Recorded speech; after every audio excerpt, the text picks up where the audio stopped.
corporate America actually has more influence over public policy than the President of the United States or Congress combined. Today's episode, we're joined by Brody Mullins, co-author of The Wolves of K Street, The Secret History of How Big Money Took Over Big Government, a book about hotshot lobbyists behaving badly and their outsized influence on public policy and how lobbyists tilt the playing field against ordinary Americans. Brody Mullins is an investigative reporter at the Wall Street Journal, covering business, lobbying, and campaign finance. He was part of the team that won the Pulitzer Prize for investigative reporting for exposing financial conflicts of interest among high-ranking officials at over 50 federal agencies, revealing that thousands of government officials own stock in companies they've regulated. Thank you for joining us today, Brody. Yeah, thanks so much for having us. This will be great. So in school, we all learned about the three branches of government, executive, legislative, and judicial, but not much about lobbying. So how exactly does lobbying influence our government, and where does it fit into this system? Yeah, that's a great place to start. I think, that's kind of how I remember things in college and high school. When you learn about how the government works, you learn about the interplay and the inherent friction between those or among the three branches of government. Sometimes you learn a little bit about the role the media plays in sort of exposing wrongdoing or corruption or malfeasance, but you never learn about the influence on public policy that interest groups have, whether they be labor unions or public interest groups or environmental groups or corporate America. And it turns out that in the last 50 years, which is really what we're writing about, that corporations have had tremendous influence and impact on policymaking and the making of laws in Washington. And we have a couple of examples in our book, and there's many examples. We highlight a couple where corporate America actually has more influence over public policy than the President of the United States or Congress combined. And it's really something that should be studied and should be known, that when people are trying to make laws and policy in Washington to help the people, that it's actually corporate America and their lobbyists who can be the most impactful on how those laws and policies are shaped. And it's really stunning. There are approximately 12,000 registered lobbyists in Washington, D.C. However, lobbyists only need to actually be a registered lobbyist if they spend 20% or more of their time in direct lobbying. And I have direct lobbying in air quotes for the listening audience. So what do you think is the actual number of professionals in D.C. that are in the profession of influence peddling? I noticed you called it that in your book, and you also used the word shadow lobbyists. What would be the actual real number? It's obviously way more than that 12,000 registered. Yeah, I mean, one of the shames in the system here is that there's only a sliver of the number of people who are involved in shaping public policy for the private sector whose names are known or disclosed. The lobbying law says that, as you say, if you spend 20% or more of your time actually petitioning or talking to a member of Congress or a public policy official about shaping legislation, then you need to register as a lobbyist. And if you're a registered lobbyist, you have to file on a quarterly basis information about who you are, who your clients are, how much they're paying you, what issues you're working on, a bare minimum amount of disclosure. It just lets the public know, who's out there trying to shape government policy. And that's a really good idea. The problem is the way the law is defined in this 20% threshold, that only a handful of people, literally close to a handful of people, are filling out these forms. And that's the 12,000 figure that you mentioned. There's 5 million people who live in the Washington, D.C. area. There's 535 members of Congress. There's a couple thousand staffers. There's tens of thousands of people who work for the federal government or work in education. There's some reporters and there's some bus drivers and school teachers, but everyone else is here to shape public policy. I mean, I grew up in Washington, D.C., and every year the Washington Post has a big story on the wealthiest counties in the country. And every year, 5 or 6 or 7 of them are around Washington, D.C. And yet we don't make anything. We don't make cars. We don't make widgets. We don't produce semiconductors. We just shape legislation. And almost every one of those people is somehow an influence peddler or, what should be a lobbyist by different names. So what is the actual number? We don't know. It's certainly way more than 100,000. I would put it closer to 1 million, way closer to 1 million than the 12,000 that's disclosed. Wow. There's a massive difference between 12,000 and 1 million, isn't there? Well, think about this. People who work for think tanks and for nonprofits, and let's just take to jump out of corporate lobbying for a second. The Sierra Club. The Sierra Club is a very upstanding group that pushes for environmental regulations in Washington, D.C. And everyone who works for the Sierra Club wants to make the environment better, the air cleaner, the water cleaner, and they're pushing for policies to do so. Yet I imagine if you go online and look up how many people at the Sierra Club are registered lobbyists, it's probably just 2 or 3. But if there's 1,000 people who work for the Sierra Club, they're all lobbyists. And, I'm not picking on the Sierra Club, which is a good example of everyone here in Washington is effectively a lobbyist. Everyone's trying to change public policy. What exactly would you have to do to be one of those 12,000 registered lobbyists? In the book, you talk about like geofencing. You mentioned that when former President Trump was in office. And then I heard you in another podcast talking about intercepts, where maybe some politicians whose, brother-in-law who he's good friends with plays bridge, and then you send someone to play bridge with him and peddle some corporate narrative to then hopefully have the brother-in-law talk to the politician about. Yeah, so there's a couple of different types of lobbying. We're using the term lobbying loosely now, sort of as an influence peddler. There's the inside lobbyists, which is what everyone thinks in America lobbying's like. These are the people who are, handing out campaign donations and having steak dinners with members of Congress and trying to sneak provisions into the law without any public disclosure. There are lobbyists like that. That tactic is way less effective than it used to be. Most lobbying is now taking place outside of Washington, D.C., not focused directly on lawmakers, but trying to convince members of the public to support a particular part of the law or provision that would benefit a company. What we know is that members of Congress will do anything they can to get reelected. So a member of Congress will follow whatever their constituents think. So if 51% of a member of Congress's constituents think that there should be a free trade bill with Taiwan, the member of Congress is going to support the free trade bill with Taiwan. So what lobbyists are doing now is, instead of going up to the lawmaker and saying, hey, let me give you some campaign money and let me be your friend and play golf with you and can you support this free trade bill with Taiwan, they're going out to the constituents and getting groups of voters and getting public policy groups and getting universities and getting store owners to say, hey, my business would be better if we had this free trade bill, and then getting those people to talk to their members of Congress. So it's much more like a political campaign where lobbyists are going out in the country and trying to get 51% of Americans to support policies backed by the company. And this is all organized by corporate lobbyists in Washington. So it's far more sophisticated than it used to be.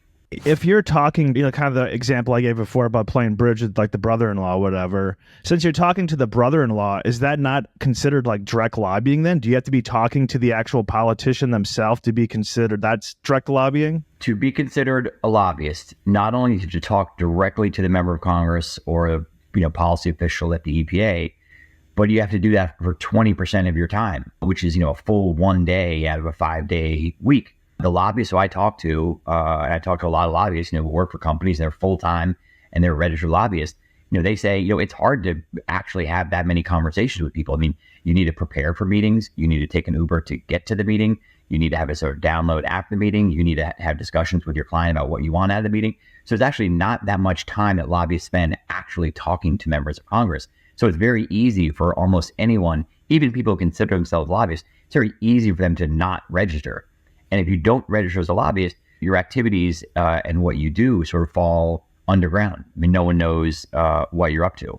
And what we're saying is that so much of lobbying now falls outside of the actual definition of lobbying. So a lot of what companies are doing and other interest groups are doing is just not known right now. Yeah, and I think one of the examples I remember from the book is some lobbyist was close to their 20%, so they just had one of their associates make a phone call. So it's like, oh, okay, I'm at 18.5%. I better have Pedro or whoever, the cubicle next door make the phone call, and all of a sudden that's like, oh, that's way better.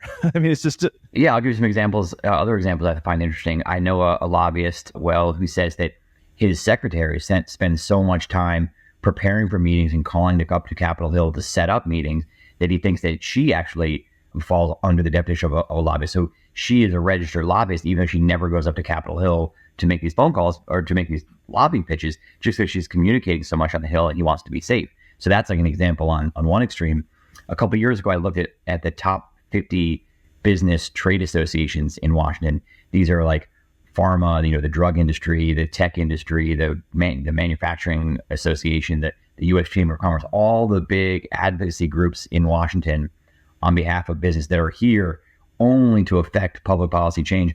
I looked at the presidents of all those groups and looked to see who were registered lobbyists, and only about half of them were registered lobbyists. So even the people who run these groups, whose only job it is to change policy to help the industries, they don't register as lobbyists. And that seems sort of antiquated. So if you're talking about, say, just 1 million lobbyists, or actual like shadow lobbyists, we'll call them in DC, what's the actual number then in the whole of the US of A? That's a great question. I think it's probably not much more than 1 million, because we're talking about the million figure that I used was for people who were trying to affect public policy in Washington, but could be based around the country. So, there are lobbyists in North Carolina who are just trying to get the North Carolina delegation to vote yes or no on a bill. They're not technically based in DC, they're based down there, but they're working to affect policy here. So I include them in my count is a very rough estimate. The point is that it's not 12,000. So now that we've kind of established that this 12,000 is more like a million, let's get now down to the dollars, because obviously this is going to be different as well. But according to opensecrets.org, in 2023, the 12,000-ish registered lobbyists spent $4.26 billion. So how much money is the actual real amount? Again, that's something I don't know. The registered lobbyist number is off by either tenfold or 100-fold. I would imagine it would be the same in this space. Let's go back to what we know. What we know is that the Washington Post reports every year that the wealthiest counties are all around DC. We know that that's not because of school bus drivers and people who work in restaurants and people who work at universities, because every other community, every other city has those same workers, and they're not extremely wealthy. We also know that we don't produce anything. Therefore, the people who work in DC who are making this money work in the influence industry, in the legal industry. And I would imagine that's where all that money is going. And we just don't have a figure for that because there's no disclosure. But it's enormous. I mean, DC is has been for many years, for many decades, one of the wealthiest cities in America and on the planet. And it's all coming from making laws and regulation. So I'm going to not read a direct quote from your book. I kind of paraphrased it to condense a couple pages down into a paragraph. But basically what you say is that for most of American history, real political power was concentrated in the hands of three people: the president, the House Speaker, and the Senate Majority Leader. Reforms after the Watergate scandal gave power to many new congressional committees and subcommittees. By 1979, every Democratic senator led committees or subcommittees controlling industry regulations. This shift weakened the influence of a few lobbyists who could easily sway decisions, but it also made politics more complex, leading to the lawyer-lobbyist model. As government power spread among more politicians, lobbyists can now influence hundreds of lawmakers to change laws. Can you elaborate on the significance of the reforms that followed after the Watergate scandal? Yeah, so what's so interesting about the history of lobbying and of sort of campaign spending is that every change for the bad seems to come after a well-intentioned reform. And a good place to start is Watergate. So obviously Watergate showed that the president had too much power and too much influence in government in Washington over the country. So after Watergate, the American people responded by electing 50 new freshmen, mainly Democratic reformers, to Congress. And these people came in and they said, we're going to change the way Washington works. We're going to change the way power is held in Washington. And they took power from the presidency, from the White House, and moved it to Congress. And they took power from the top of Congress, from the House Majority Leader, the Senate Majority Leader, and the Speaker of the House, and they pushed it down into committees and to subcommittees so that more people would have power. The idea is that if power is spread out among the government, it's harder for one bad person to do much harm, as happened in Watergate. What happened there is it changed the way lobbying worked. Before that period, when we had power concentrated in the presidency and the Speaker of the House and the Senate Majority Leader, there were only a few powerful lobbyists who had connections to those power brokers. One of them was a guy named Tommy Boggs, who we write about as one of the first lobbyists we talk about in our book. Tommy Boggs' dad was a member of Congress. He was the House Majority Leader in the U.S. House of Representatives. He was a Democrat. He was the number 2 ranking Democrat in Congress. At one point, he went on a fundraising trip, and his plane disappeared in Alaska, and he's presumed dead.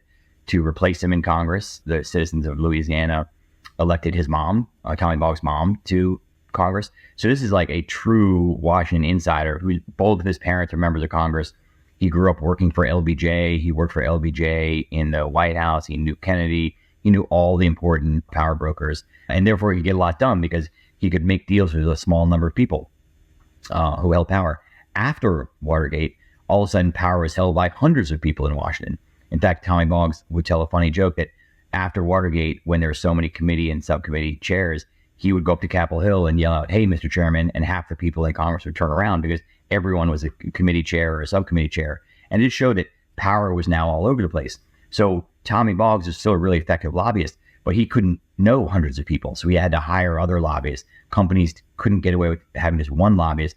They needed dozens, or in some cases, hundreds later on. So it really sort of made Congress more democratic, spread power around, causing companies to really have to invest more in hiring more lobbyists. So it was really a great moment for the lobbying industry and its growth. Kind of want to circle back around to the beginning of this podcast where I introduced you as the Pulitzer Prize winning journalist on this, where you were on a story, I believe it's called U.S. Officials Trade Stocks of Firms that the agencies oversee, something like that's the title.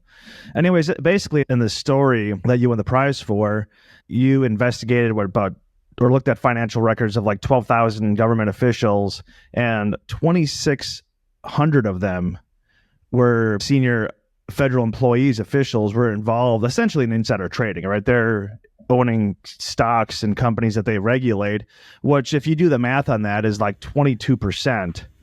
So 1 in 5, yeah. What are the big takeaways? Is that the takeaway that I should have? Is that 1 in 5 of these? Yeah, I think insider trading goes too far because that's, a legal definition, a legal word that will get you thrown in jail. But one of the things we set out to do, one of the problems we have in this country is that people, the American people, don't trust their government. And, we know the president of the United States, we know the vice president, and you probably know your member of Congress and maybe a couple of others, but you certainly don't know all members of Congress. And even I couldn't give you the name of all 535 members of Congress. But what's interesting is that a lot of power is held by agency officials. So my dad, for his entire life, worked for the Federal Communications Commission. He worked in some office that no one's ever heard of that had tremendous influence over AT&T and MCI and Sprint, if you remember those companies. If he was still there now, he'd be, working on cell phone companies and DirecTV and those things. And no one knows my dad's name, but he's in this tiny office with lots of power over these industries. So we thought, let's go look at who those people are and what their financial holdings are. Because I remember actually going back to my dad, my dad would tell us over the dinner table, because he worked on these issues, he was not allowed to own stock in those companies. And that makes a lot of sense. You're a government regulator, you're regulating AT&T, you shouldn't have stock in AT&T or its competitors. So we pulled the financial disclosure reports for, more than 10,000 important federal bureaucrats, essentially people whose names you've never heard of, to see what they owned. And to step back for a second, if you work in the federal government and you're at a high enough position, you need to fill out a report once a year that just says, these are the stocks I own, these are the mutual funds I own, these are the debts I have, here's my home mortgage. And the idea is just to provide some disclosure to make sure that people aren't, insider trading. And we pulled these forms and looked at them. And I remember the first set of forms we looked at was the employees of the Federal Trade Commission, which is a relatively small agency, but incredibly important because they're the leading regulator now trying to crack down on big tech and consolidation in big U.S. industries. So we thought, surely no one at the Federal Trade Commission is going to own stock in Google, Facebook, or Amazon, or any of these other big companies. And we found out that they did. Not everyone, but that stat you just read was 22% or so. Roughly 22% of people at these agencies own stock in the companies that they regulated. And we just thought that's crazy. You should not be allowed to do that. And that doesn't mean they're insider trading. And everyone we spoke to said, oh no, I've had the stock for a long time and I haven't traded. And I don't work on issues that involve AT&T if I own AT&T stock. But it just seemed to us if you work at the Environmental Protection Agency, you shouldn't have stock in oil companies or the energy sector at all. And if you work at the Federal Communications Commission, you shouldn't own communication stocks. And if you work at the Food and Drug Administration, you shouldn't own stock in food companies or drug companies. Yet tons of people did. And we just sort of found that outrageous. You mentioned the EPA, so I'll just read the quote from your piece on that. You say, quote, more than 200 senior EPA officials, nearly 1 in 3 reported investments in companies that were lobbying the agency. EPA employees and their family members collectively own between $400,000 and nearly $2 million in shares of oil and gas companies on average each year between 2016 and 2021. And then I was trying to research like what exactly is insider trading for politicians, like how are they exempt, but their bar is because they actually have access to these meetings, like they have all sorts of quote unquote loopholes. Like if a Wall Street trader was doing the exact same thing they would do, that would be deemed insider trading for the Wall Street trader, but because of their access to information, they somehow have a lot more leeway. Do you say that is kind of a harsh, when I said it was insider trading, that's kind of harsh, but they have so many loopholes. It seems that unethical at the very least. Like how is Nancy Pelosi and some, I mean, not just Pelosi, there's plenty on left and the right, but like she outperforms Ray Dalio and all these other like, billionaire ed. Like how is she outperforming Dalio every year? There's something fishy. I agree with you. We don't know the specifics on some of these cases, but it just seems like it's fishy. And your point is exactly sort of my hypothesis when I was looking into the stock holdings by government officials, is that these are not school bus drivers or people who work at universities or at a restaurant. These are people who get access to incredibly important, sensitive information. You're a staffer at the EPA or a staffer at some important committee on Capitol Hill, and the lobbyist for, let's just say Chevron comes in and says, hey, this regulation that's coming out is really going to hurt us. We're trying to change it. And at the EPA that regulation is going to go through. So if you know that regulation is going to go through, that Chevron's saying it's going to hurt them, what are you going to do if you own Chevron stock? You're going to sell it. And that to me seems like information that people should not be allowed to trade on. And it seems to happen all the time. Also, another way of thinking of it is, let's just say, now not picking on Chevron, but let's just say you own Chevron stock. I mean, I would think that you're going to be a little more inclined to do things that help Chevron, or certainly not do things that hurt Chevron, just because you have that stock. And so even having that stock, even if you're not trading it, influences your positions. And let's go even broader. 50% of the country owns stock, either in their retirement or in their investment accounts. And I have stock, but 50% of the country doesn't have stock at all. And what we were blown away by is that almost every staffer, member of Congress, agency official, almost, I'd say 90% off the top of my head, owns stock in big companies.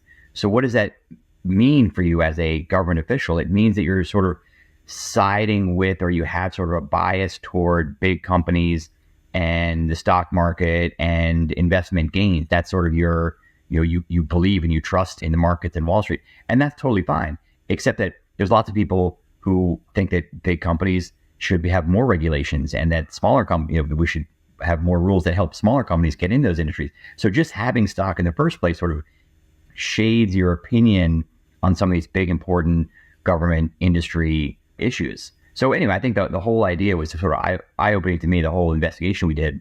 And it seems like, having disclosure of these stock holdings is good, but maybe better if everyone just had their money in mutual funds and didn't own individual stocks. Yeah, because the EPA, you said 1 in 3 or nearly 1 in 3. I'm like, that's an insane amount. And you're talking, 33%. I mean, that's insanity. They have, I don't know. I can't.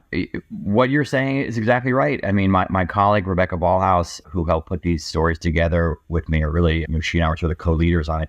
She found a guy at the Pentagon who worked in the government contracting procurement office, as in he works in the office where you hand out these huge government contracts to major defense companies.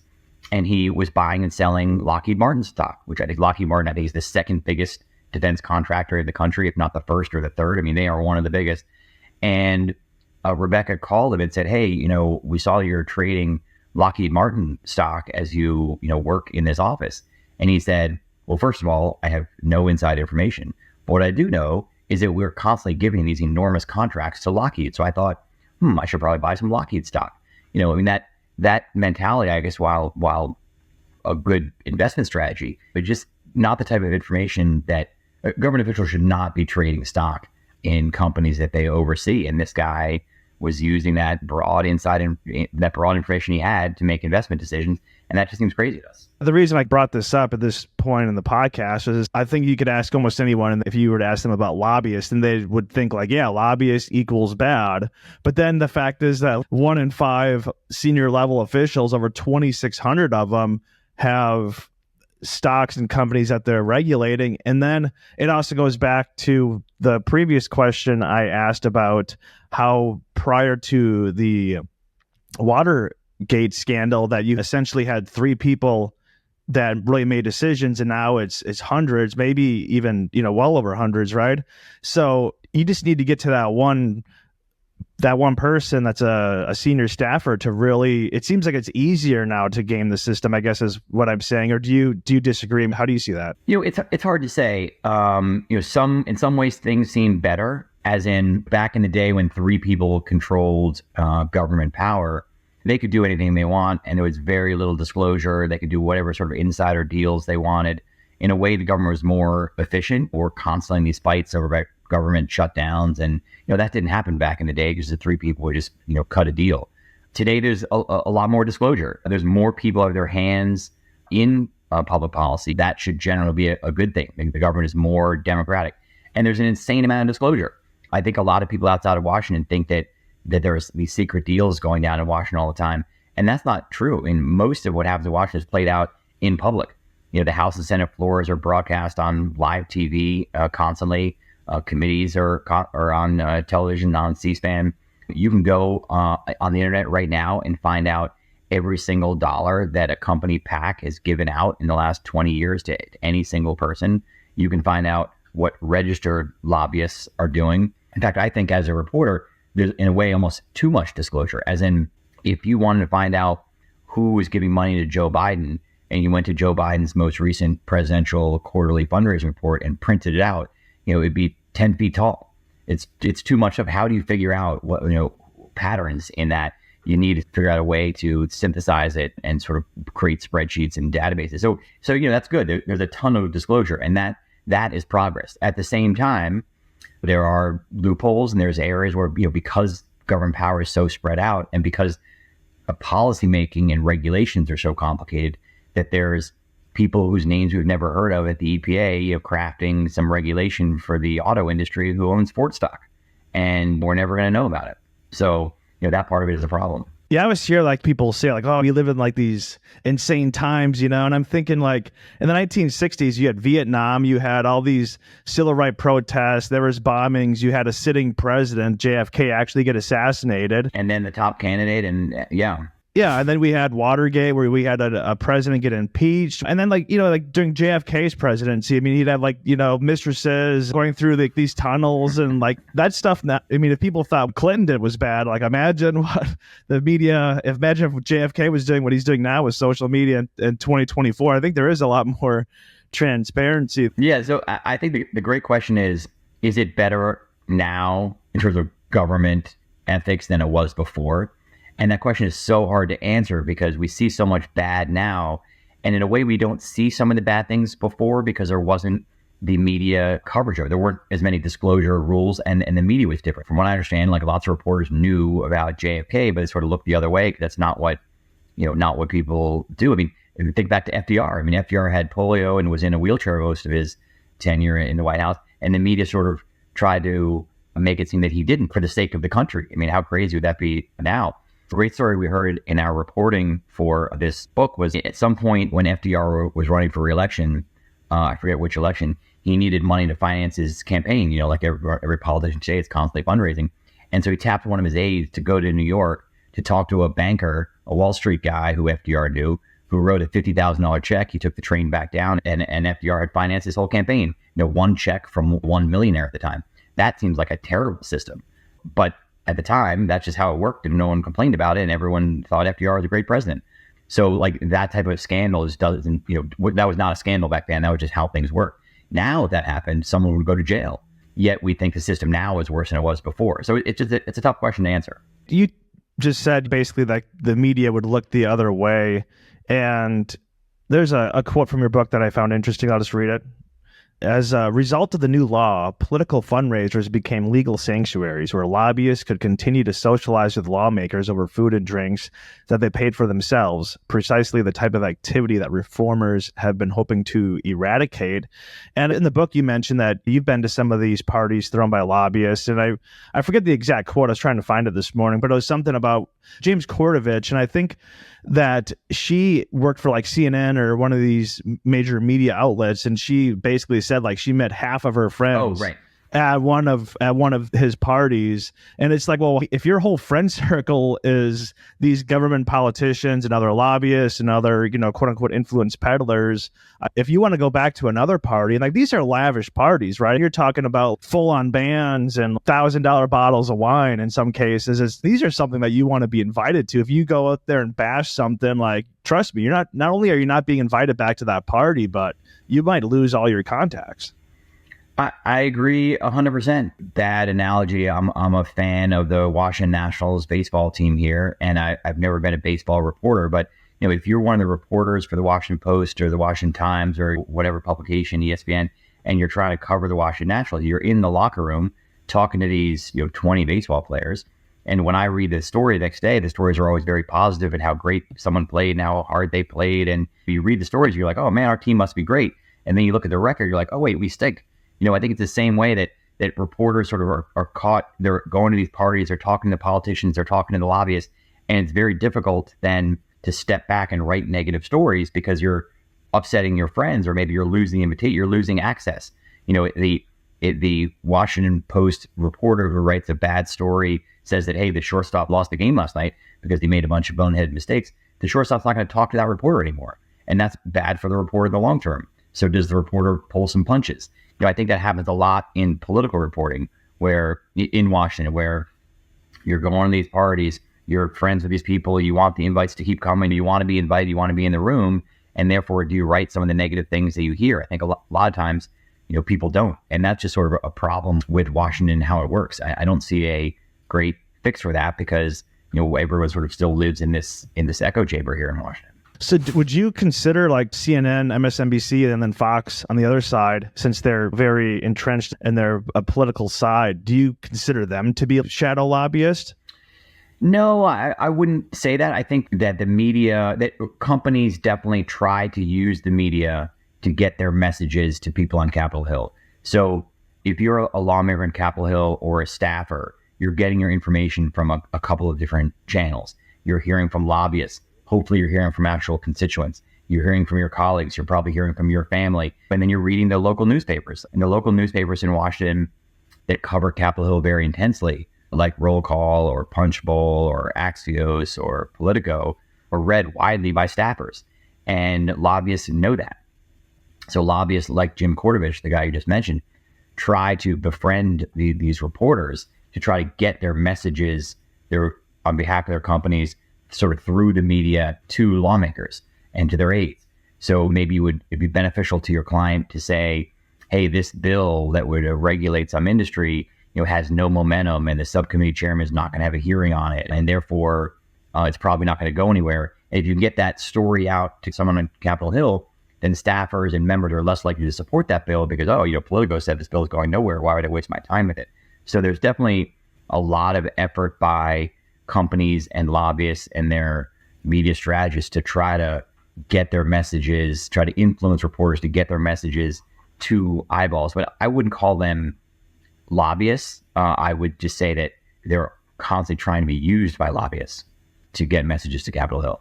One of the parts I found interesting about your book was when you were talking about Microsoft. Basically, at the time, Bill Gates in the 90s was the richest person in the world. Microsoft was crushing it. We had Netscape Navigator, which is basically a browser, come out, and then Bill Gates had the whole, was it Internet Explorer, where it was like the default program, so you had to use it, and then he was sued by the DOJ. But at the time, like you mentioned, Bill Gates had a very tiny presence in Washington. Was it just one guy named like Jack Jeep? Was it Jack Jack in his Jeep?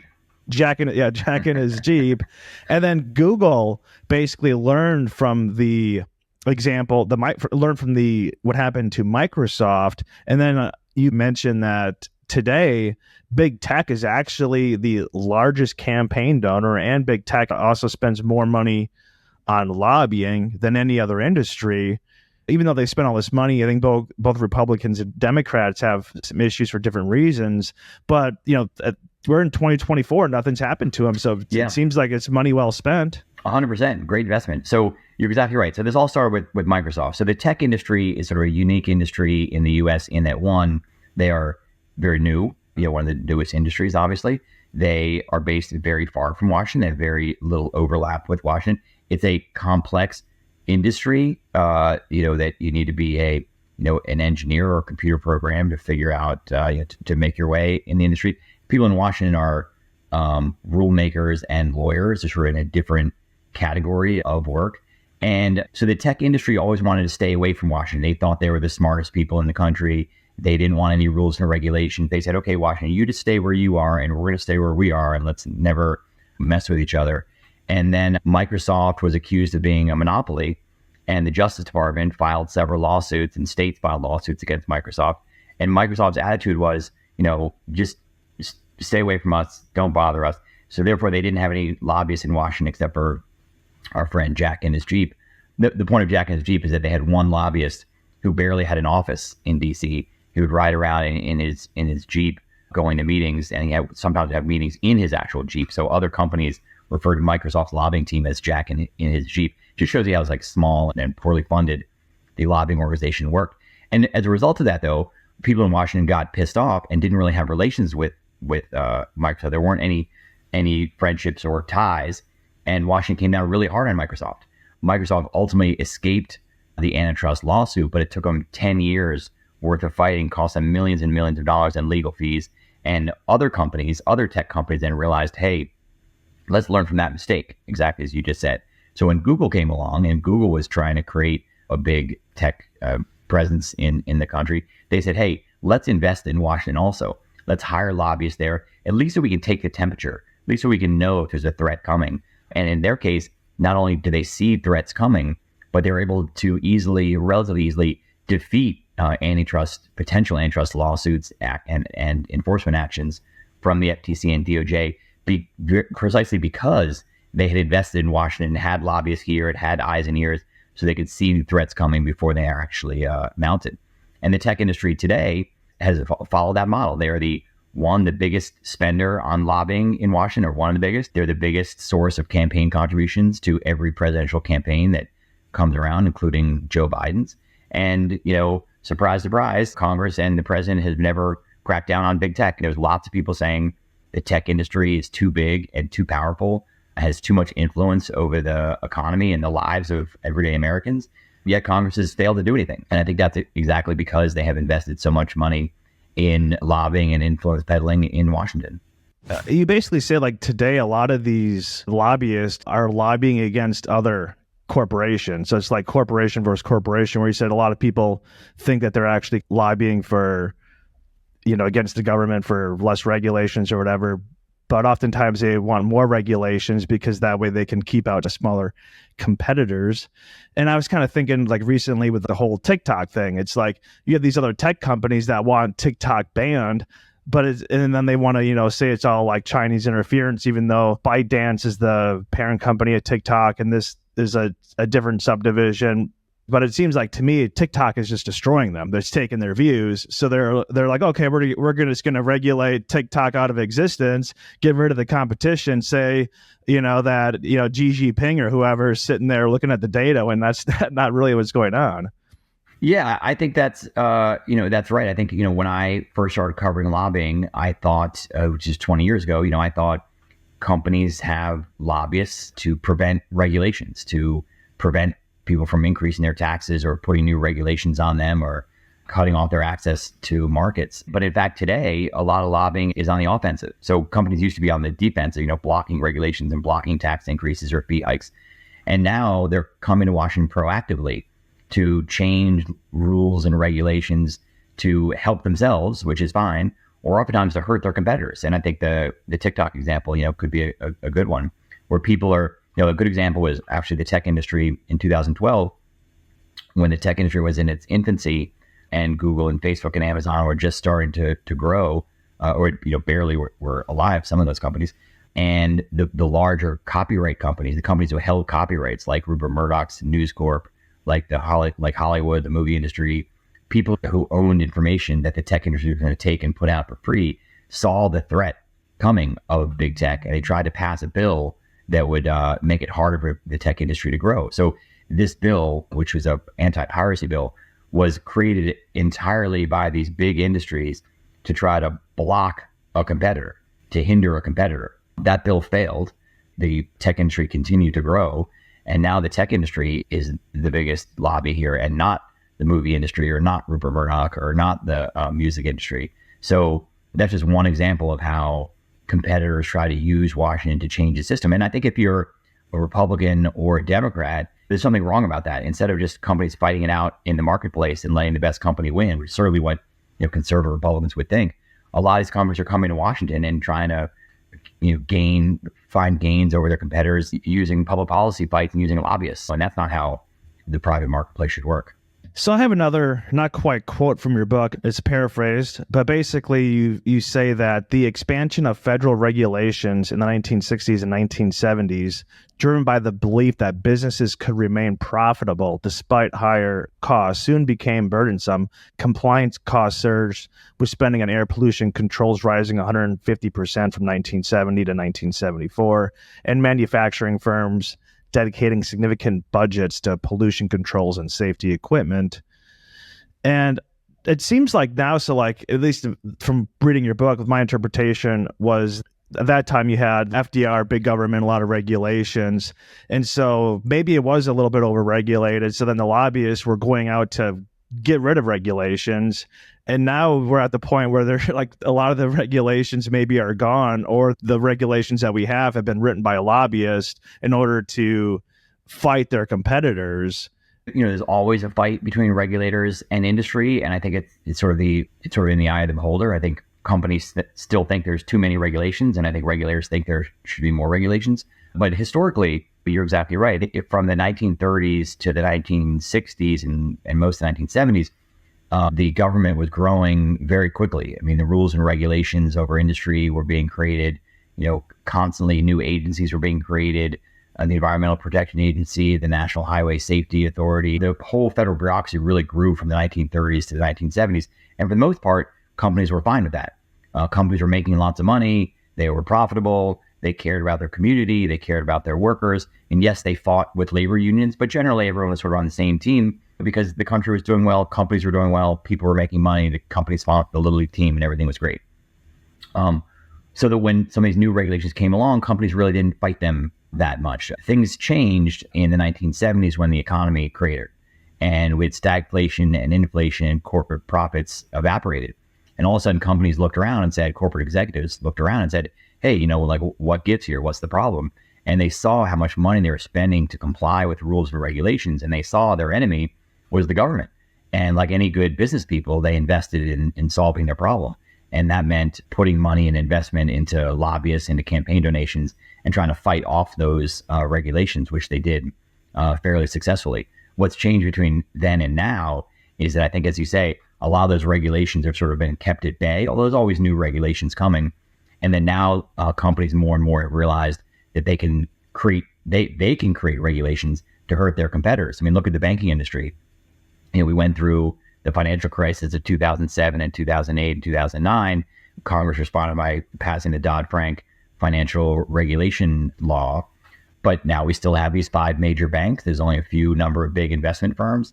And new companies that want to compete with them just have a disadvantage because they're not big enough. They don't have the money to pay the lawyers and the compliance attorneys and the lobbyists to comply with all these regulations. So this new law that's intended to clean things up, in fact, created basically what is a monopoly in the banking industry. We always hear about the revolving door, and a previous podcast that I heard you on, in preparation for this interview, was that people will go to Washington, take some low-paying job, I don't know, as a staffer or whatever, to build connections, and they know that down the road they're just going to use those contacts to be a lobbyist to make some actual money. And then you told a story in that, which I kind of found amusing, but there was a guy, I think he maybe rescinded some of the Dodd-Frank, but basically he was a lobbyist and then he decided to like work for a nonprofit, and then he couldn't make enough. He wasn't making enough money, so then he had to go. He basically got rid of this nonprofit job, went back into the world of lobbying because DC's expensive. One, it's kind of messed up, I think, where you actually go to Washington to get some staffer job with the intention of being a lobbyist. But two,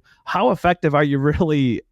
Like, you don't want to upset any of the lobbyist company, or you don't want to upset anyone if your whole goal is to actually go into the lobby sector. You're exactly right. And that's sort of a major sort of structural fundamental problem we have in Washington, that or the personal economics. Lobbyists make a lot of money. Working in the government, you don't make a lot of money. And Washington's very expensive. And so people who come to Washington know I can go work for the government and do my best and serve my country at a low-paying job where I'm working long hours with no job security, right? Every 2 years, the House, you could lose your job if your House member loses re-election. So it's a very risky, low-paying job for the benefit of, feeling that you're helping your country. But at any moment, you get to raise your hand, call your friends on Capitol Hill, call a headhunter, and double or triple your salary. You know that at any moment. And therefore, I think that perverts your mentality. Are you going to go and be a tough regulator, a tough staffer, and try to crack down on these companies and write really rigorous laws that rein in these companies if you're then going to turn around and ask them for a job? No, you're not going to do that. And that's what we find, is that a lot of staffers sort of treat companies and their lobbyists with a lot of sort of, you treat them very friendly because they're potential employers. A good example here is Jack Abramoff, who is a lobbyist who got in trouble in the early 2000s. He would say, and I used to talk to him back then, that, or talk to his staffers, they would think he would always be telling staffers, hey, someday come work for me, someday come work for me. So he'd plant the seed with staffers that at some point they could call him up and triple their salary. So if he's asking them for a favor, or if he's saying, hey, I have this client, this bill would really hurt them, please don't have your members support this bill. And oh, by the way, come work for me at some point. You're sort of putting your thumb on the scale and having a lot of influence over that staffer. And I think you're exactly right. That really hurts the system and how it works. It'd be much better, and this is impossible, if we could have a system where the staffers make $1 million and the lobbyists make $100,000. Then we'd have lobbyists who would want to run the Capitol Hill and create policy. But the balance of power is now reversed. Maybe I bungled that story a little bit, but can you tell the story that you're talking about, where that lobbyist left and then went back? Can you kind of? Oh yeah, different version. Sorry. Right. So one of the people we spoke to who were hoping was going to be in the book, actually, our publisher asked us to try to find a character we could put in the book who was sort of wrestling with a moral dilemma on what to do about corporate lobbying, and it sort of like made the right choice. Someone who had sort of left lobbying because they found it disgusting, or left lobbying because they didn't like how they were, working in the system for one side and not the other. And we found a lobbyist like that, a guy who had worked on Capitol Hill for a long time and worked in politics. He went to work for hedge funds. He made a ton of money. He had a personal crisis in his life. His wife died. He all of a sudden was spending lots of time with his kids, and he reassessed his whole life and said, you know what, my priorities are out of whack. I want to go work for good. And he went to work back on Capitol Hill, where he was working long hours for low pay. He had a huge mansion that he sold and moved into a townhouse. He was trying to put his kids through high school and college. And at some point he said, I can't make ends meet. And so he went back to becoming a lobbyist. And it was sort of a sad story for us. We ended up not putting it in the book, but it's sort of sad because this guy, it was a really good guy, wanted to do the right thing, and it just financially didn't work out. And that sort of shows the financial incentives that you have in Washington to, toward making a lot of money as a lobbyist and not working for the common good in government. People always want solutions and things like that. And the solutions are always really hard because what motivates people is going to be money. Like the guy has his crisis with his wife dying, decides to quit the job. But once you get accustomed to a certain lifestyle, it's hard to take a step back. And I'm sure a lot of his friend circle changed, and his whole life was basically upended. And think about this. What does that say for the people who come to Washington and work in government? Those are the people who can afford to do it. Those are the people who graduate college or who go to college, have no college debt. The people who can come to Washington and get an unpaid internship and have their parents pay for their apartment. The people who are going to afford it, you're going to get, and you are getting, people with money to come work in these jobs because real people who have college debt and don't have a silver spoon in their mouth can't afford to come to Washington and work in these jobs. And that's just as much of a problem. Right. And then you're talking in the book as well about how campaigning basically is like a full-time job now, right? Like back in the day, you'd have like a truck driver or someone as a member of Congress, and now fundraising is a full-time job. So you either have to be able to take time off of work, which means you either have to have money or you have to have access to people that have money, which completely changes the dynamics of the people that are actually in Congress. 100%. Yeah, exactly. I mean, the system that we have means that basically only wealthy people or people who can afford it will come and take these jobs. Almost all members of Congress are smart people. If they were to any other profession, they would make a lot more money and be a lot more successful. So you're asking people to give up a lot of money to come work in these jobs. And the people who do that are the people who can afford it. We talked about your Pulitzer Prize winning article, and where 22% of these government officials that are regulating, you could question whether or not they're making good decisions.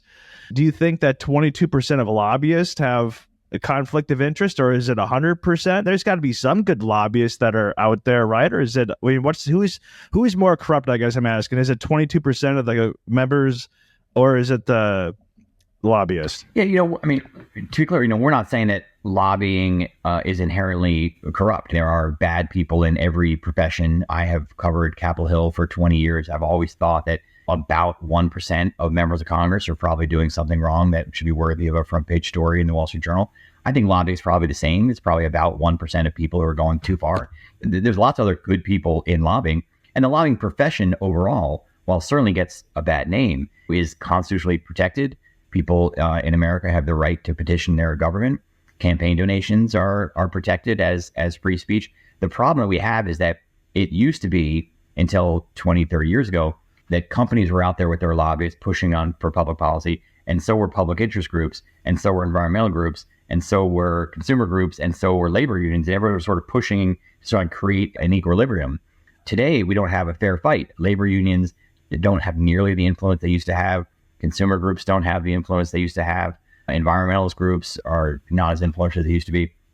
So it's really just companies. And that's why we get to what we were saying before, that it's sort of now like it's company against company, because there's no one on the other side. And so the problem is when all these rules and regulations are very complicated, very complex, when a 25-year-old low-paid staffer a couple years out of college is trying to figure out how to write a law or a rule for clean air or clean water or regulation of railroads, let's say, these are complicated issues. And they go out and say, hey, they talk to lobbyists, say, hey, how should we write this rule or regulation? And the people they're talking to are only industry lobbyists, because the other side is just not there anymore. And that's what makes things unfair, is that members of Congress and their staffers are only hearing from one side, and that side is the side of industry. Basically, a lot of these lobbyists are lawyers. So you have some 25-year-old person that doesn't know anything. I mean, the person that knows like a complex industry like banking or something, you have some 60-year-old lobbyists. I mean, a lot of the lobbyists in your book, and some of them are in their 70s, right? I mean, these people really knew these industries inside and out, but it's kind of a messed up system where you're almost going to have to default to that lobbyist, because the 25-year-old is just a couple years out of college. And even if they wanted to do the right thing, they have no idea anyways. So it's like the system just got so complex that it creates a lot of the wrong incentives. Yeah, exactly right. And sticking with the idea of the wrong incentives, the young staffer gets out there and he's trying to write the rule of regulation. He just doesn't have that base of knowledge, because he hasn't been doing it for long enough. You have to stay for years and years and years to build up that wealth of knowledge. By the time you've done that, you're in your 30s, you might be married, you might have a kid, and all of a sudden you can't afford to work in your $50,000 a year job on Capitol Hill, so you go become a lobbyist. One of the things in your book I found interesting, the Wolves of K Street, is when you were talking about when Trump basically got elected, that a lot of the lobbyists didn't like it because, one, they all thought Hillary Clinton was going to win, but two, they just didn't really know him. They didn't really have contacts, and it's a lot easier to lobby someone when you have contacts with that person. So they were doing geofencing, and how like they changed the tactics. But can you kind of explain geofencing? Yes, my brother Luke tracked this down, which is fascinating, that what lobbyists in the industries would do is geofence is basically sending social media ads and internet ads to just a small sort of section of the country, or in this case, just the White House. So these companies and industries would figure out where Trump was. If he was in Mar-a-Lago They pay for internet ads, just in that zip code or just around Mar-a-Lago. I know when he was in DC, they would do just ads around the White House, or if he was in his other golf course, they'd just do ads there. So everywhere Trump went, if he's looking at his phone or watching TV, he's getting ads from various industries telling him to oppose these tariffs or not pass that trade bill. And the idea was just, instead of running ads all over the whole country, which costs, hundreds and hundreds of millions of dollars, is to just sort of follow Trump around wherever he goes. Another fascinating strategy is, people know that Trump loves golf. He loved watching the 4 major golf tournaments. So during during the British Open, they had, one industry was running ads only during the British Open, knowing that Trump was watching. So you're basically running a whole campaign ad just to find one person. Also, because they're not actually coming in direct contact with Trump, this would just be considered shadow lobbying. You wouldn't have to be a registered lobbyist to do this type of strategy. Not at all. Yeah, that's fascinating. Yeah, and that's the idea. I mean, obviously, if you're running ads on behalf of an industry to get Donald Trump to do something, you're lobbying him. But under the lobbying rules, that's not considered lobbying at all, and that's part of the problem. It costs a lot more to run a campaign today, and it seemed like in your book where you're talking about the truck driver, like in the 1940s or 50s, whoever that's also a member of Congress.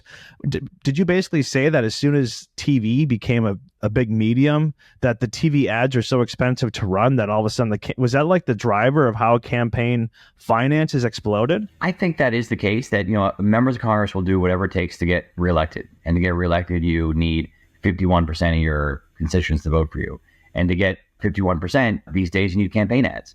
And the people who run the networks and the cable stations know that. So they charge a lot of money for ads, and there's a lot of competition for that ad space for airways. So the cost of ads in an election year skyrocket. And even though campaigns get a discount, but still billions and billions and billions of dollars, and therefore members of Congress need to raise billions and billions and billions of dollars. And therefore members of Congress spend a lot of their time talking to corporate lobbyists and talking to corporate officials and talking to corporate PAC directors to try to raise the money they need.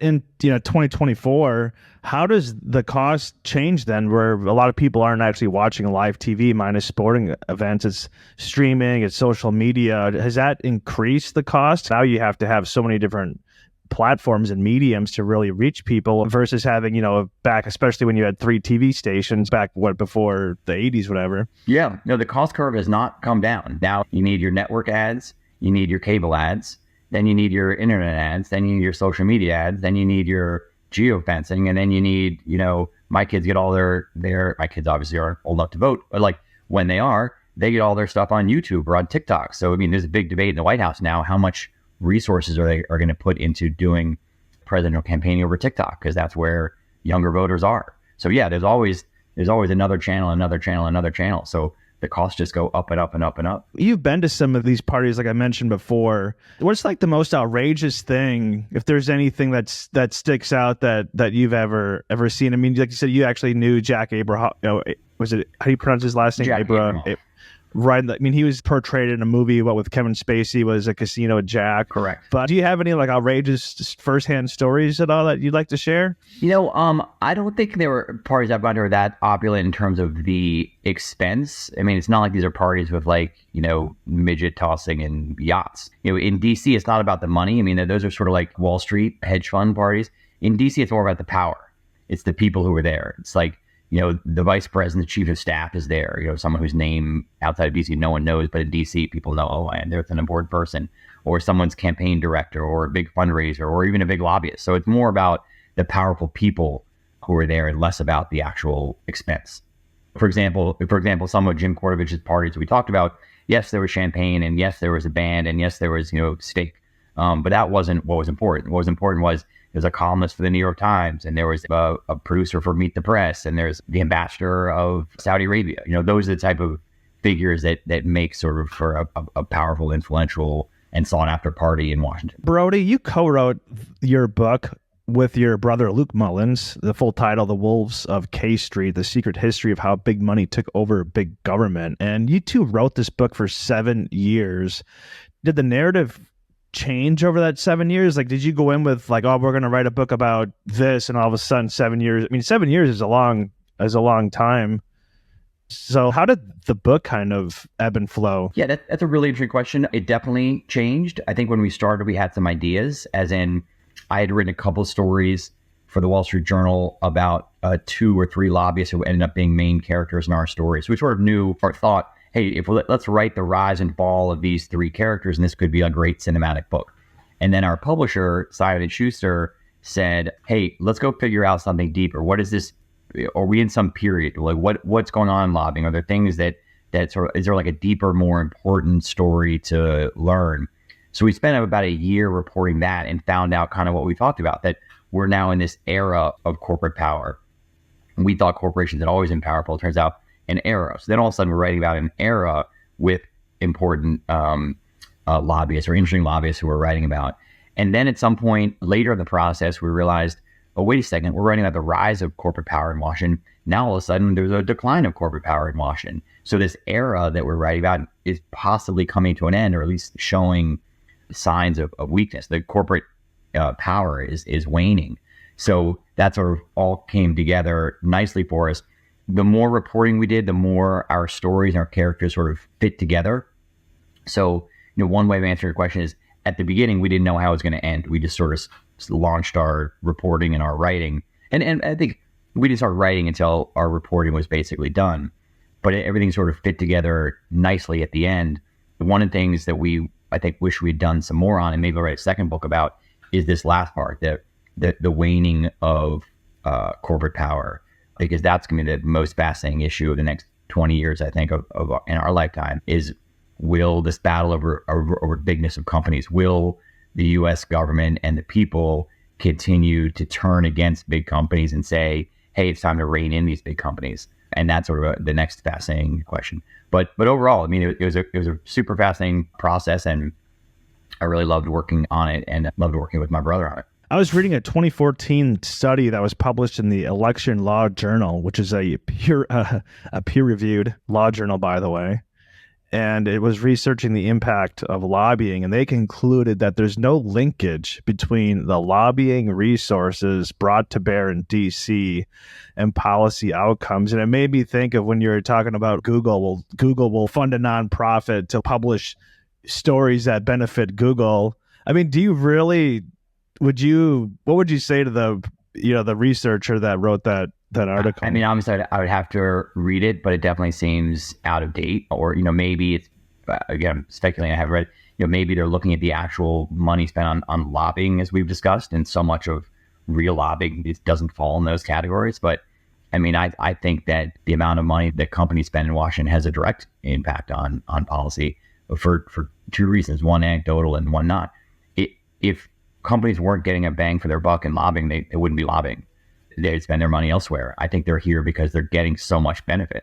And secondly, one of the lobbyists who we write about, a guy named Evan Morris, in his first couple of years as a lobbyist for a major pharmaceutical company, he scored a $2 billion contract to get the government to buy his company, one of his company's products, a drug called Tamiflu. The government bought $2 billion of his company's product. He then every year would write a return on investment report back to the home office saying, hey, you spent 20 million, 10 million, 50 million on my office in DC. I gave you 2 billion. Every year he would write a return on investment report to his company to show them, look how much money, you may be spending a lot of money on us, but look how much money we're getting for the company. And that's to say nothing of the rules and regulations that he's blocking, that could harm the company. I mean, this is a big pharmaceutical company. We have not had drug prices capped or limited in the entire United States history. If the drug industry can take credit, the drug lobby can take credit for that, that's an enormous savings for the industry. So that's another example. Yeah, talk about a massive profit center. Right. I just found that study to be interesting. And you're probably right, though.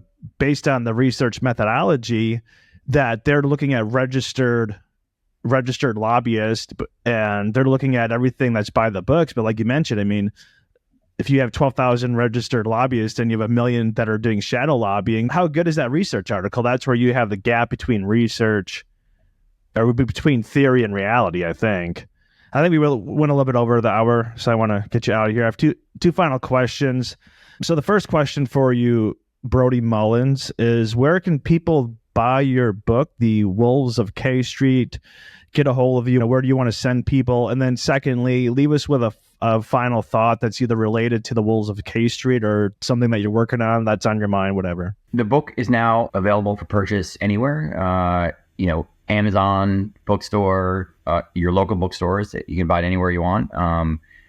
All sales are good to us. I don't think there's one better than the other.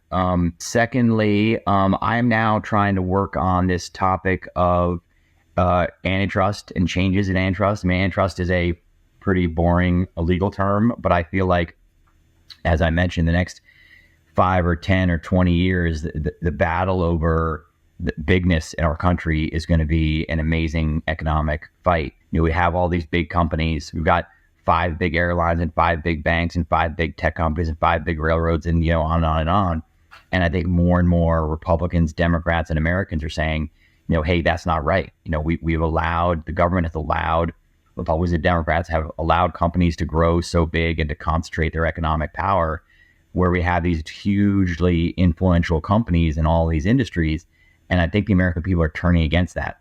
And the way they turn against that is the tool is the antitrust laws. And I think more and more regulators are going to take a tougher look at large U.S. industries and large U.S. companies and try to pull them back. And we don't know exactly how that's going to play out. DOJ is currently suing Google essentially for being too big. The FTC is suing Amazon essentially for being too big. I think we'll have to see where those lawsuits go to see what's next. But those are certainly not the last 2 big antitrust lawsuits coming out of this government, no matter who's president, Republican or Democratic. So I think that's what I'm focused on. I think that's going to be incredibly interesting. Brody Mullins was today's guest, author of Wolves of K Street. Thank you so much for joining us today, Brody. Thanks for having us. This is great. My dear friends, that is it for this episode of El Podcast. Once again, if you're not yet subscribed, please subscribe on YouTube as well as Rumble. You can also find us on Spotify and Apple Podcasts or wherever you get your podcasts from. We thank you all from the bottom of our hearts for watching and listening, and we will see you on the next episode.